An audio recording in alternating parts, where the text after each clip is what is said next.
it. I'm just going to pass the attack. So that should die, and then the other one should die as well. He does obviously have this, which does mean he can get 8 damage or something. If he's got a buff, then we're screwed. I mean, I guess we've got exhaust, so actually we're not 100% as dead as one might think. Hello, Gomez here from the LAN Up channel, here with another deck, new cards. I mean, I've got so many ideas that have been going through my head. It's been hard to try and limit these down, but decided to go with trying to use the Noxian landmark, and we're going to be comboing it with Undying. So let's see how this goes. It's called the Arena of Death.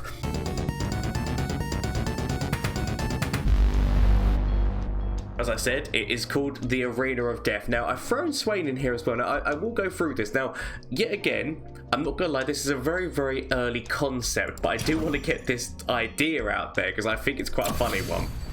Right, so firstly, obviously, your main thing is Undying. Now, what you're trying to do is you're trying to kill the Undying as many times as possible to make, so if you have a few of them, to make them your strongest people. Now, you want them to be your strongest people, so that the Noxian is going to be taking your strongest ally and smashing it just instantly against whoever their weakest enemy is. So, if you end up having 2 Undyings and 2 of these arenas on the board, you don't even need 2 Undyings. You can just have the 1 Undying. As long as he still stays alive from the first one, then the second one smashes in again.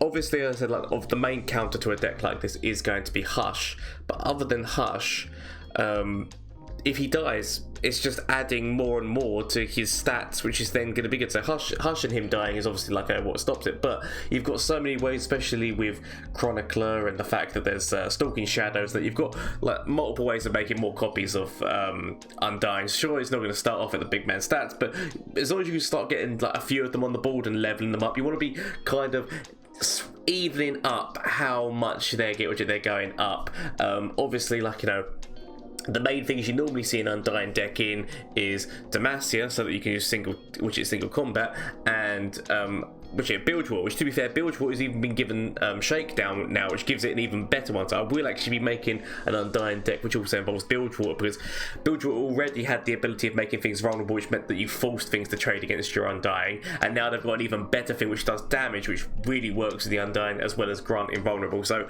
I will definitely be making a deck like that, but I feel like that's kind of an idea that a few people will be working on, so that's why I've decided to start with this bit of a weird concept, which is to be trying to combo Undying with the Arena. The rest of the stuff is draining, for which you're draining your Undyings, which you'll be able to heal up. You got Flock, which should be able to do damage, especially against Tom Kench. If Tom Kench tries to eat an Undying or tries to, you should hopefully be able to knock him down. I know that they have Bastion, but they can only have 3 in the deck, so you're going to be trying to smash through that damage. Warden's Prayer, just because I like it as a turn 1, if you can draw it, as well as the fact that he sometimes gives you Undyings earlier than, if you haven't drawn an Undying but you've got him, sometimes, I'm saying the percentage chance is very low down, but it still does give you Undying. Curse Keeper, because obviously you're going to be killing a bunch of things, so why not have a Curse Keeper in this? The one thing I would love to have in this deck is a Butcher, but I couldn't decide what to cut for Butcher. Which you draw as well as killing, your Stalking Shadows for more kind of draw, and the ability that if you can get Undying from that, then it's one of them's going to be ephemeral, so you're already going to be getting stats from that immediately. You've got Noxian Fervor. I put Fervor in the deck for number 1 for damage again, because Swain is in this deck. So you can hit off of your Undyings to do damage into their core or into another minion, depending on obviously what the situation is. I put in Scorched Earth because I wanted to have, because landmarks are becoming a thing, I wanted to have a counter. But the good thing about this one is that it could be an either or, so you could either destroy a landmark or you could destroy a damaged unit, so it can help. So if you're against Tom Kench, he eats something, just throw that at him because he's going to have done damage to himself. And that, admittedly, that's normally done in a healing deck, so whether or not you can heal past it, that's going to be the question. You got to assess the mana against what you're up against. Again, more which are just the things, the classic things which can kill Undying, make more copies of him, or make things that you can actually trade off on the board. Swain, just because the amount of damage, because also remember, Absorb Soul does drain, it deals damage to the Undying to do that, so that actually counts as well. So you've actually got quite a bit of damage in this deck. I did consider making a completely championless deck, but I'm going to try it with Swain and see how it goes. We've got Rekindler, so even if Swain dies, that's fine, and the Leviathan. Yet again, it's a kind of deck I would love to run a Ruination in.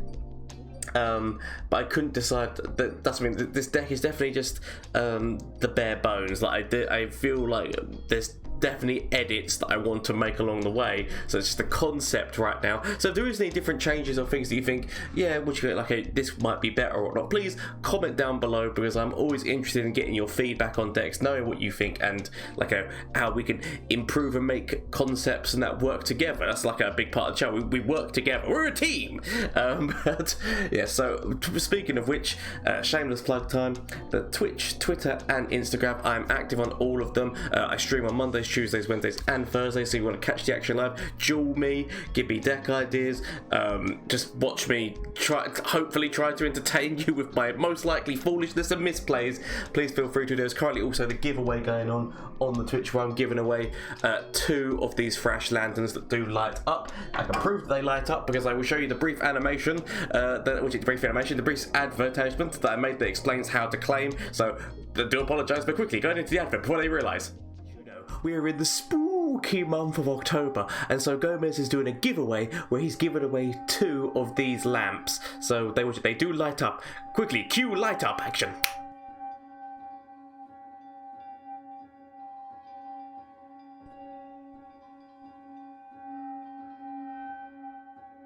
Yes, so I'm giving away 2 of these. One of them can just go to anyone who just does the giveaway thing, so I will quickly demonstrate. If you go into the bottom corner and click on the nuts, as you're watching, you're collecting nuts, and you can redeem them. You can redeem as many giveaway tickets as you want, because all those names will go into the random generator at the end, and then whoever, which is at the end of the month, whatever name comes up, you're getting one of these lamps.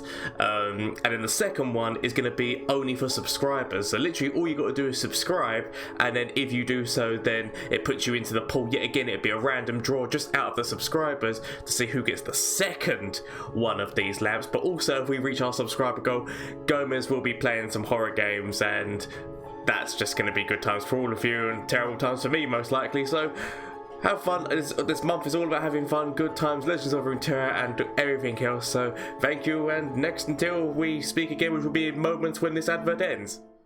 But no, that's up to you. You don't have to get involved in that. That is just like an option if you want to. If you want to get potentially get your hands on one of those, which it's up to you. As well as the fact that I have got a personal goal where I'm trying to get either 1,000 subscribers on YouTube or 1,000 followers on Twitch by the end of the year. If you want to help support that, please feel free to subscribe or go over there and follow.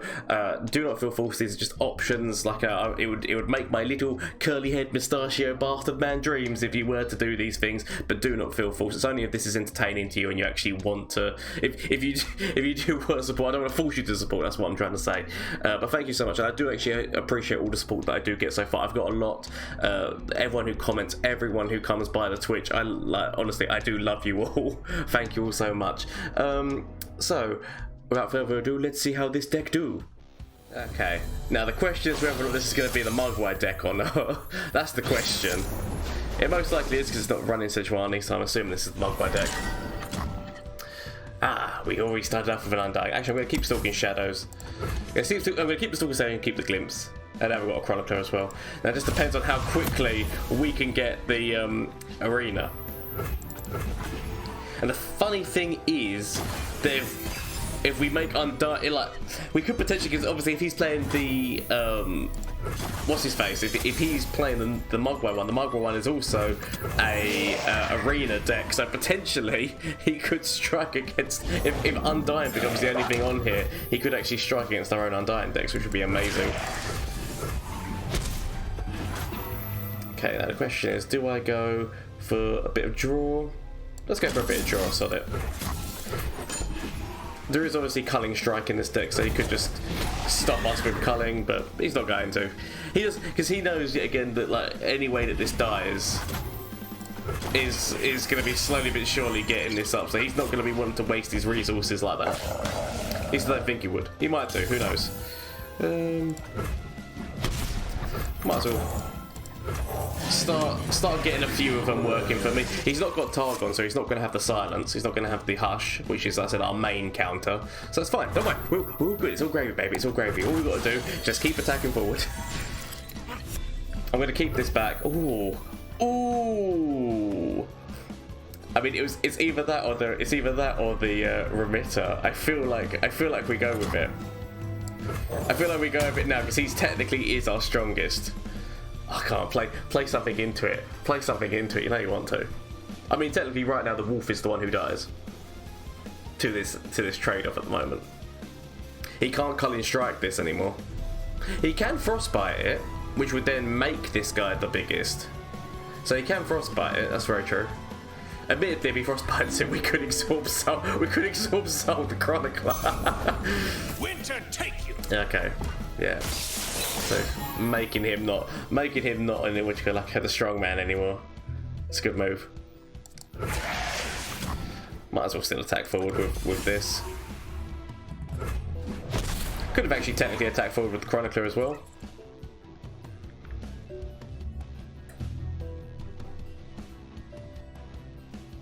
I'm curious to see what his move is. Because technically, as I said, we could exorb Soul, which is the Chronicle, which would force this one to attack either of these two at the moment. The question... Oh, so he just wants to take it as being... Is it worth it? Because if I exorb Soul, he could potentially throw a Frostbite on here. It would actually force his resources out a little bit more. That's the only plus side. And plus it would start getting this this one on the way. Solid, no, we'll leave it. We'll leave it. We'll let that fight off go on. It's fine. I'm fine with this. Also, does that actually count towards? So this any damage done by this also counts towards Swain. Apparently, I didn't actually realise that because I thought this was just striking things. So that's actually that I did not realise that level of. Combo. So I'm actually quite nice that is actually part of the combo now. I mean, it could have been worse. It could have been worse. Yet again, now we're getting into the point where does he frostbite things? Does he start frostbiting things? Because then it does mean, yeah, okay, so he's taking that one out. So I mean, we trade off, and then this attacks his wolf at the end of it anyway. So. I mean, I could play you, but no, we'll leave it. We'll let you take the wolf. There you go. And that also works towards Swain again. Oh my god! This deck is more amazing than I thought it was. This deck is actually more amazing than I thought it was. We could just go straight in for an attack forward. I think that our best move is to see what we get from here. I mean, yes. I mean. Sod it. We're going all in. We're going to force him to have to deal with the situation that's currently going to be coming at him. It sounds terrible, but this is actually. Oh my god! It sealed him out. When you get like that, just seal him out. I mean, this deck is slightly more funny than I thought it was. Okay, so yeah, I know this deck. This might be a problem. We'll see how we go, but this deck we're against currently might be a problem. I'm actually going to keep Ravenous Flock here. You might end up saving my life. Legitimately, this might end up saving my life against this deck, because obviously the Fiora is going to be where my problem is. I'm something of an aspiring to slightly different deck than what I thought it was. Only slightly though. Come on, Undying. Top deck Undying. Yeah, you know. We've already got the arena ready for you, buddy. We've been polishing it up. Oh, yes. He can start getting that damage. Doesn't matter. We've got an Exorb Soul, so I don't really mind. Could even start buffing my little boy up. Come on. Let's start buffing you up. Buff those stats. He's deciding now, so has he got a counter? Like, single combat to deny my draw, but it does mean that he is killing this. I'll take that trade-off. I'll take that trade-off. Because it still kills my Undying and kills his unit, so it means that he didn't get as much damage that he wanted. I'm happy with that. That's also one less that he's got. One less thingamajiggy. Words will eventually come out of my mind brain, right? Okay. The only good thing that we have here is that we do have a lot of things to kill our own units, but also, as I said, we do have two things we should like. So if he does damage to his Fiora, so obviously he trades off with the Warden's Prayer. Or Pray. So the question is here. Actually, we've still got enough mana to be able to do it either. So I'm actually, I'm actually gonna throw this out. We're gonna take a bit of damage, and he most likely, as I said, uses Fiora on Warden. That's right. I don't know what's going on with her speech bubble. Her speech bubble's done. But I feel like this plan might work. I'll follow where I can. Try me. So we could. Oh no, wait. Yeah, no, he's decided to go with it. So the question is whether or not he's going to have the heals, right? Because I mean, so we could. No, it's fine. We're fine.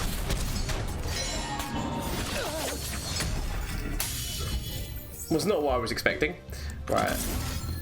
So we're try with this one first because it's obviously the cheaper cost one. If not, then hopefully, I guess if he does heal, then he's gonna go for the heal, isn't he? Because obviously if he heals her, this becomes null and void. Ooh. Okay, so he's decided. I mean, it also denies my arena, but it was only going to take out the Eggman, and I can take out the Eggman next turn, so I don't actually mind that. And yet again, it has forced out. I mean, admittedly we did, but this is added to Swain anyway, so we don't need that damage. It's fine. The question is here whether or not we decide. We could throw Swain out. We could throw Swain out.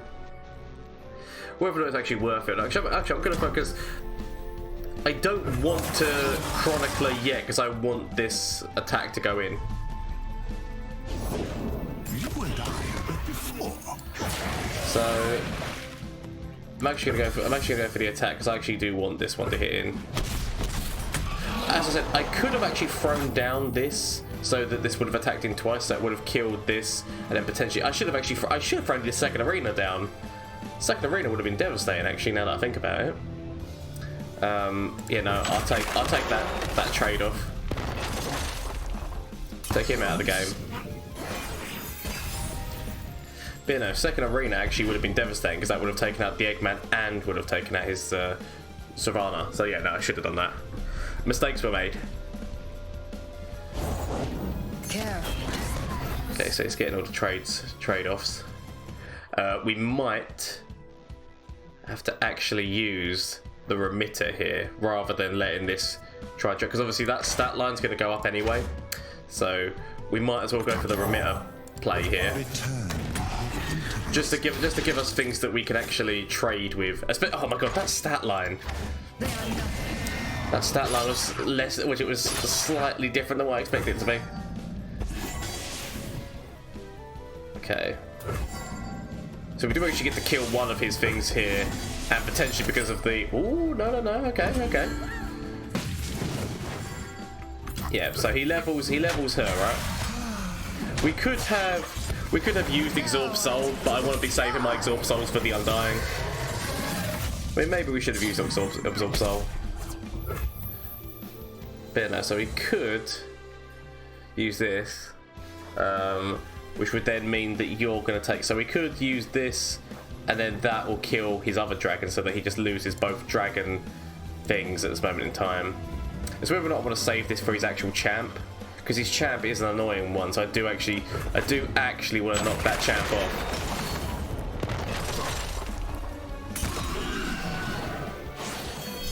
Okay.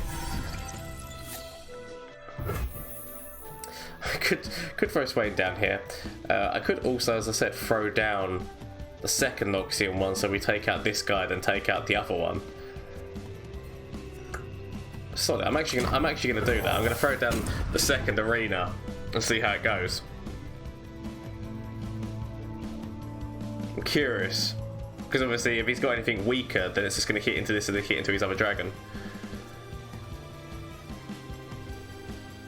So if we pass the turn now, I think because he has to buff this one's stats. If he doesn't, so we could actually not even go in for the. Oh, I mean, luckily enough, that doesn't matter. I say it doesn't matter. It doesn't matter for the.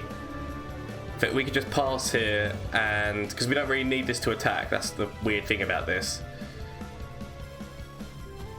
Right, sorry, I'm just going to pass the attack. So that should die, and then the other one should die as well. He does obviously have this, which does mean he can get 8 damage or something. If he's got a buff, then we're screwed. I mean, I guess we've got Exhaust Soul. Actually, we're not 100% as dead as one might think. The Exhaust Soul still helps us out here. A little time, I'll have a... And now the fact that he's done that means that we could actually even throw a Chronicler out. We could throw a Chronicler out, which doesn't mean, at least mean we can trade off with his big man. Yeah.